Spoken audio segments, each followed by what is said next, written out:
ഏകദേശം 10 ദിവസമായിട്ട് എൻ്റെ പ്രൈമറി ഡിവൈസായിട്ട് ഞാൻ ഉപയോഗിച്ചുകൊണ്ടിരിക്കുന്ന ഒരു സ്മാർട്ട് ഫോണാണ് നത്തിങ് ഫോൺ 1 ആൻഡ് ഇതിനിടയ്ക്ക് ഒരു അപ്ഡേറ്റും വന്നായിരുന്നു. സോ ഇന്നത്തെ വീഡിയോയിൽ ഒരു ടോട്ടൽ യൂസ്ഡ് റിവ്യൂ 30,000-35,000 രൂപ കൊടുത്ത് ഇപ്പോൾ നിങ്ങളൊരു ഫോൺ എടുക്കുവാണെങ്കിൽ ആസ് എ പ്രീ ഓർഡർ, ഞാൻ ഇത് പ്രീ ഓർഡർ ചെയ്തതാണ്, as A pre order user സത്യത്തിൽ വെർത്താണോ, ഇത് കാണുന്ന അത്ര ഹൈപ്പ് ഉണ്ടോ, ഇതിൻ്റെ സോഫ്റ്റ്വെയർ ഒക്കെ കൊള്ളാമോ, ഇതിനകത്ത് ബഗ്ഗുകളുണ്ടോ, ഇപ്പോഴും എന്തൊക്കെ ബഗ്ഗുകളാണുള്ളത്.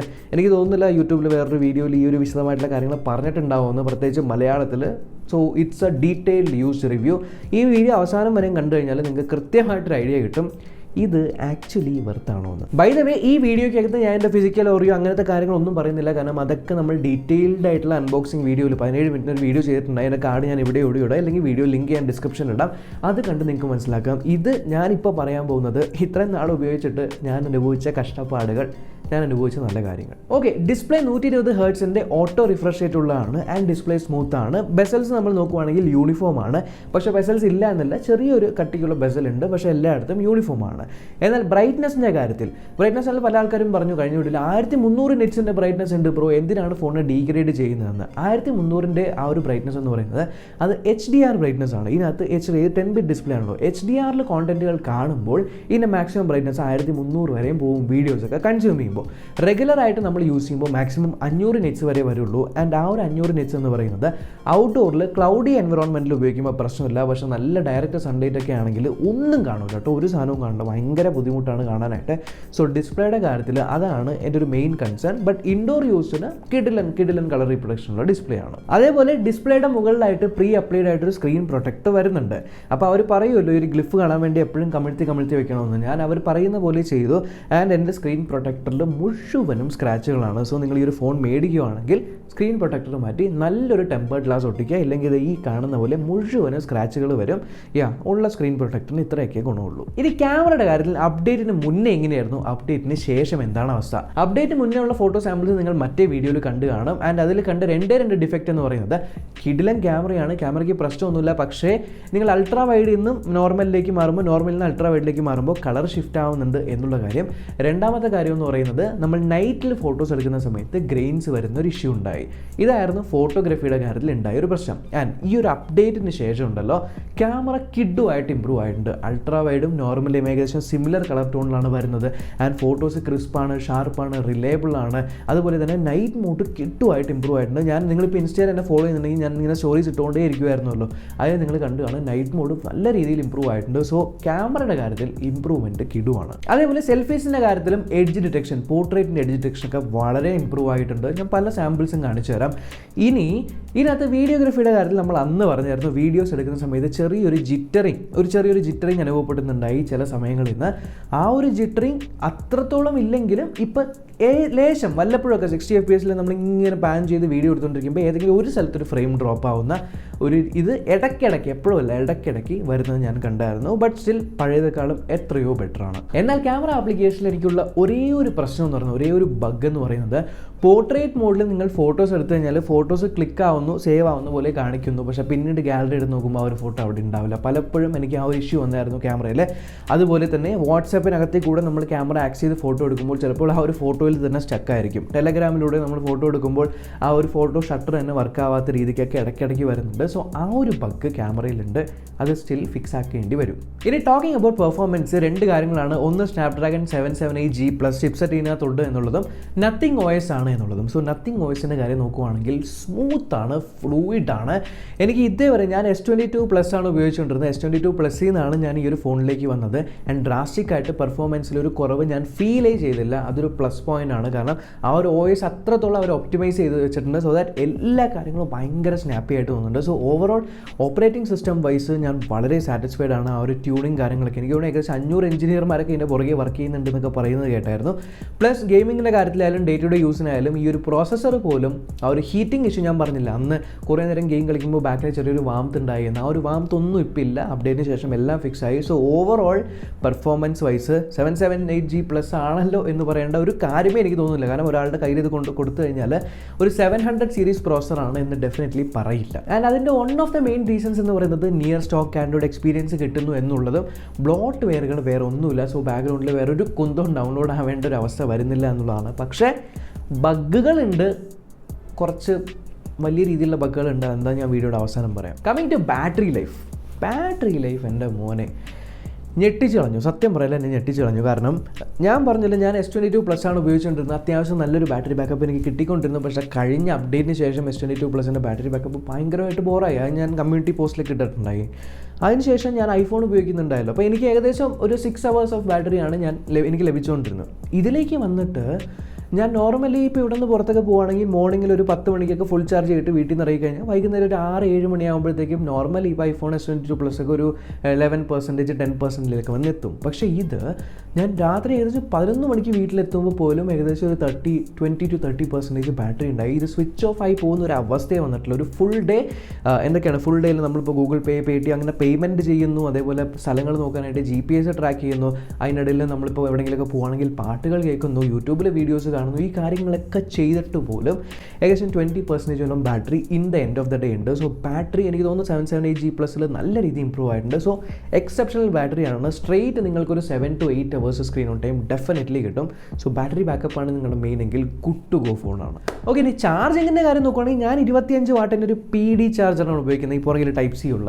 എനിക്ക് 45 വാട്ടിൻ്റെ ഒരു ഉപയോഗം തോന്നിയിട്ടില്ല. പക്ഷേ 25 വാട്ടിലായാലും 1 മണിക്കൂറിൽ താഴെ ഏകദേശം 40-45 മിനിറ്റോളം എടുത്ത് ഫുൾ ചാർജ് ആവുന്നുണ്ട്. So it's good. I mean ചാർജിങ്ങിൻ്റെ സ്പീഡ്, അതേപോലെ വയർലെസ് ചാർജിങ് ലേശം സ്ലോ ആണ്. ഒരു 1.25-1.5 മണിക്കൂറൊക്കെ എടുക്കുമായിരിക്കും. ബട്ട് 25 വാട്ടിൻ്റെ ചാർജർ മേടിച്ചാൽ മതി. അത് മതി നിങ്ങൾക്ക് ആക്ച്വലി. ഇനി കണക്ടിവിറ്റിയുടെ കാര്യത്തിൽ ഞാൻ ശ്രദ്ധിച്ച പ്രധാനപ്പെട്ട 2 കാര്യം എന്ന് പറയുന്നത്, ഒന്നാമത് വൈഫൈയുടെ സ്പീഡ് ഭയങ്കര കൂടുതലായിട്ട് തോന്നി. ഭയങ്കര കൂടുതൽ മീൻസ് ഇപ്പോൾ എൻ്റെ 200 MBPS പ്ലാൻ ആണെങ്കിൽ 200-220 ആ ഒരു ഫുൾ കേപ്പബിലിറ്റിയിൽ നമുക്ക് വൈഫൈ ലഭിക്കുന്നുണ്ട് എന്നുള്ളതാണ്. എനിക്ക് തോന്നുന്നു എക്സ്ട്രാ ആൻറ്റന ബാൻഡ്സ് ഉള്ളതുകൊണ്ട് റിസപ്ഷൻ കുറച്ചുകൂടെ സ്ട്രോങ് ആയതുകൊണ്ടായിരിക്കും. പ്ലസ് കോളുകൾ ചെയ്യുമ്പോഴും എനിക്കങ്ങനെ കോൾ ഡ്രോപ്സും കാര്യങ്ങളൊന്നും തോന്നിയില്ല. പക്ഷേ കോളിൻ്റെ കാര്യത്തിൽ ഒരു ചെറിയൊരു ബഗ് ഞാൻ ശ്രദ്ധിച്ചെന്ന് വെച്ചാൽ, വൈഫൈ കോളിംഗ് നിങ്ങൾ ഉപയോഗിക്കുവാണെങ്കിൽ ചില സമയങ്ങളിലൊക്കെ എന്തോരെന്ന് വെച്ചാൽ അപ്പുറത്തുനിന്ന് ആൾ വിളിക്കുന്ന സമയത്ത് ആ ഒരു വൈഫൈ കോളിംഗ് ഒക്കെ പ്രോപ്പർ സിഗ്നലൊക്കെ ഉണ്ടെങ്കിലും അത് കണക്റ്റ് ആവുന്നതായിട്ട് കാണുന്നില്ല. കുറച്ച് കഴിഞ്ഞിട്ട് ഇപ്പോൾ ജിയോയിലൊക്കെ ആണെങ്കിൽ SMS വരും, ഇന്നാൾ 2 പ്രാവശ്യം നിങ്ങൾ വിളിച്ചായിരുന്നു എന്നൊക്കെ. ആ ഒരു SMS വരും. അപ്പോഴാണ് അറിയുന്നത് ഇന്നാൾ വിളിച്ചിട്ടുണ്ടായില്ലെന്ന്. ബട്ട് വൈഫൈ കോളിംഗ് ഓഫാക്കി വെക്കുവാണെങ്കിൽ നോർമലി കോൾ കിട്ടുന്നുണ്ട്. അത് എപ്പോഴല്ല, ചെറിയൊരു ബഗ് വൈഫൈ കോളിങ്ങിൻ്റെ സൈഡിലുണ്ട്. പക്ഷേ ബ്ലൂടൂത്തിൻ്റെ കാര്യത്തിലൊന്നും പ്രശ്നമൊന്നുമില്ല, സീംലെസ് ആയിട്ട് കണക്റ്റ് ആവുന്നുണ്ട്. സോ ഓവറോൾ കണക്ടിവിറ്റി നോക്കുകയാണെങ്കിൽ നല്ലതാണ്. ഇനി ബിൽഡ് ക്വാളിറ്റിയുടെ കാര്യത്തിൽ വെർത്താണോ അലുമിനിയം ഫ്രെയിം, ഗ്ലാസ് ബാക്ക് എന്നൊക്കെ. ഗ്ലാസ് ബാക്ക് ഒരു കാര്യം ഞാൻ പറയാം, ഗൊറില്ല ഗ്ലാസ് 5 ആണെങ്കിലും എൻ്റെ പോക്കറ്റിൽ കിടന്നിട്ട് ബാക്കിൽ ഗ്ലാസ്സിൽ സ്ക്രാച്ചുകൾ വീണിട്ടുണ്ട്.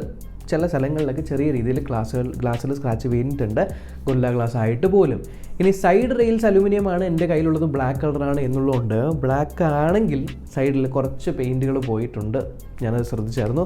സോ എടുക്കുവാണെങ്കിൽ വൈറ്റ് എടുക്കുന്നതായിരിക്കും അങ്ങനത്തെ ആൾക്കാർക്ക് കുറച്ചുകൂടെ ബെറ്റർ. സോ ആ ഒരു പ്രശ്നമുണ്ട്. വേണമെങ്കിൽ നിങ്ങൾക്കൊരു കേസ് മേടിച്ചിടാൻ ട്രാൻസ്പെറൻ്റ് ആയിട്ട്. ട്രാൻസ്പെറൻറ്റ് കേസൊക്കെ അഴുക്കായി പോകും എന്ന് പേടിയുണ്ടെങ്കിൽ ഇതേപോലത്തെ ഇപ്പോൾ ഇത് കണ്ട് ഗാഡ്ജറ്റ് സീലിൻ്റെ സ്കിനോവ എന്ന് പറഞ്ഞത് ഒരു സ്കിന്നാണ്. നമുക്ക് ആ ഒരു അലുമിനിയം ഫ്രെയിമിലും അതേപോലെ ബാക്കിലൊക്കെ ഒട്ടിക്കാൻ പറ്റുന്ന. സോ ഇത്തരത്തിലുള്ള സ്കിൻസ് നിങ്ങൾ ഉപയോഗിക്കുവാണെങ്കിലും ആ ഒരു സ്ക്രാച്ചിൽ നിന്നൊക്കെ പ്രിവെൻറ്റ് ചെയ്യാൻ പറ്റും. അതുപോലെ തന്നെ ഞാൻ കണ്ട കാര്യമാണ് ക്യാമറ ബമ്പുകളിൽ 2 അതിൻ്റെ ഇടയിൽ ഡസ്റ്റ് കയറി പോകുന്നതായിട്ട് ഞാൻ കണ്ടായിരുന്നു. തുടച്ച് കളയാൻ പറ്റും, ഗ്ലാസിൻ്റെ ഉള്ളിലുള്ള നമ്മളെ അതിൻ്റെ 2 ഇടയിൽ കയറുന്നുണ്ട്. പക്ഷേ ട്വിറ്ററിലൊക്കെ കുറേ ആൾക്കാർ പറഞ്ഞിരുന്നു ഗ്ലാസിൻ്റെ പുറകെ ഡസ്റ്റ് കയറിയ പോലെ തോന്നിയിട്ടുണ്ട്, വെള്ളത്തിൽ നനച്ചിട്ട് വെള്ളം ഈർപ്പം ഉള്ളിൽ കയറിയിട്ടുണ്ടെന്നൊക്കെ. IP53 ആണ് റേറ്റിംഗ്. അതുകൊണ്ട് വെള്ളത്തിലൊന്നും നിങ്ങൾ നനയ്ക്കാൻ നിൽക്കണ്ട എന്നേ ഞാൻ പറയുള്ളൂ, മുക്കാനൊന്നും പോകണ്ട. അപ്പോൾ അങ്ങനെയാണ്. പക്ഷേ ഓവറോൾ എന്താ പറയുക, ബിൽഡ് ക്വാളിറ്റി 30,000 rupeesന് മോർ ദാൻ സാറ്റിസ്ഫാക്ടറി ആണ്. ഇനി സ്പീക്കേഴ്സിൻ്റെ കാര്യത്തിൽ പല വീഡിയോസിലും കണ്ടിട്ടുണ്ടാവും. നിങ്ങൾ ഈ പറഞ്ഞ സ്റ്റീരിയോ സ്പീക്കേഴ്സ് ആണെങ്കിലും താഴത്തെ സ്പീക്കറാണ് ലൗഡ്, മുകളിലത്തെ സ്പീക്കർ അത്രമാത്രം ഒരു പവർ ഇല്ല എന്ന്. പൊതുവേ എല്ലാ ഫോണിലെ സ്റ്റീരിയോ സ്പീക്കറിൽ കുറച്ച് പ്രീമിയം അല്ലാത്ത മിഡ് റേഞ്ചിലുള്ള എല്ലാ സ്റ്റീരിയോ സ്പീക്കേഴ്സും ഏകദേശം ഇത്തരത്തിൽ തന്നെ വർക്ക് ചെയ്യില്ല. താഴത്തെ ആയിരിക്കും ഡൗൺ ഫയറിങ് കുറച്ചുകൂടെ ബെറ്റർ ആയിരിക്കും, മുകളിലത്തത് പേരിനുണ്ടാവുന്ന ആ ഒരു സെയിം പരിപാടി തന്നെയാണ് ഇവിടെയും കാണുന്നത്. സോ മുകളിലത്തെ ഇയർ പീസ് സ്പീക്കർ അത്ര ലൗഡല്ല, ബട്ട് താഴത്തെ സ്പീക്കർ ലൗഡാണ് അത്യാവശ്യം. പക്ഷേ ഇതിൻ്റെ മൈക്ക് ക്വാളിറ്റി എനിക്ക് ഭയങ്കര ഇഷ്ടപ്പെട്ടു. ഇതിൻ്റെ റെക്കോർഡർ ആപ്ലിക്കേഷനകത്ത് പോലും പലതരം വോയിസ് മാത്രം ക്യാപ്ചർ ചെയ്യുന്ന രീതിക്ക്, എൻവറോൺമെൻറ്റ് ക്യാപ്ചർ ചെയ്യുന്ന അങ്ങനെയൊക്കെ ഉണ്ട്. ഓവറോൾ കോളിങ്ങിൻ്റെ സമയത്തൊക്കെ മൈക്ക് ക്വാളിറ്റി നല്ലതാണ്. ഇനി കമ്മിങ് ടു ഈ ഫോണിൻ്റെ ഹൈലൈറ്റ് ഗ്ലിഫ് ഇൻ്റർഫേസ്. സോ ഈ പറയുന്ന ഗ്ലിഫ് ഇൻ്റർഫേസ് എന്ന് പറയുന്ന സാധനം ആക്ച്വലി വെർത്താണോ എന്ന് ചോദിച്ചാൽ ഒരു മിക്സഡ് ഒപ്പീനിയനാണ് എനിക്ക്. ഫസ്റ്റ് ഓഫ് ഓൾ ഇതെനിക്ക് യൂസ്ഫുൾ ആയിട്ട് തോന്നിയ ഒരേ ഒരു സിറ്റുവേഷൻ എന്ന് പറയുന്നത്, ചാർജ് കുത്തുന്ന സമയത്ത് ഇതിനകത്ത് ചാർജ് എത്ര % ഉണ്ടെന്ന് ഈ താഴത്തേൽ കാണിക്കുന്നുണ്ട്. അത് വളരെ യൂസ്ഫുൾ ആയിട്ട് എനിക്ക് തോന്നി. അല്ലാതെ പക്ഷേ നോട്ടിഫിക്കേഷൻ നോട്ടിഫിക്കേഷൻസ് വരുമ്പോഴത്തേക്ക് ഇത് ചുമ്മാ മിന്നിക്കൊണ്ടിരിക്കുന്നല്ലാണ്ട് എനിക്ക് ആ ഒരു മിന്നുന്ന പാറ്റേൺ കണ്ടിട്ട് ആളെ മനസ്സിലാക്കാനൊന്നും പറ്റില്ല. കാരണം ഫോൺ സൈഡിലല്ലേ ഇരിക്കുന്നത്. ഇത് ചട്ടപ്പട്ടയിൽ മിന്നി പോവില്ല. ആ ചടപടയിൽ നിന്ന് മിന്നി പോകുമ്പോൾ ചിലപ്പോൾ ഒരു മിന്നൊന്നും എന്താണെന്ന് പോലും നമ്മൾ കണ്ടിട്ടുണ്ടാവില്ല. സോ എങ്ങനെ നമുക്ക് പാറ്റേൺ വെച്ച് ആരാ വിളിച്ചെന്ന് അറിയാൻ പറ്റും. അപ്പോൾ അത് ഒന്ന്. പിന്നെ രണ്ടാമത്തെ ഇതിനകത്ത് മൊത്തം ജീവിയുടെ ശബ്ദങ്ങളാണ്. എൻ്റെ നോട്ടിഫിക്കേഷൻസ് ഒക്കെ നോക്കുകയാണെങ്കിൽ മൊത്തം ജീവിയുടെ ശബ്ദങ്ങളാണ്. ഒരു കാര്യമുണ്ട് കേട്ടോ, നമ്മളിപ്പോൾ ട്രെയിനിലോ മെട്രോയിലൊക്കെ പോകുന്ന സമയത്ത് ആൾക്കാർ തിരിഞ്ഞു നോക്കും, ആൾക്കാർ ശ്രദ്ധിക്കും, നത്തിങ് ഫോൺ അല്ലേന്ന് നോക്കും.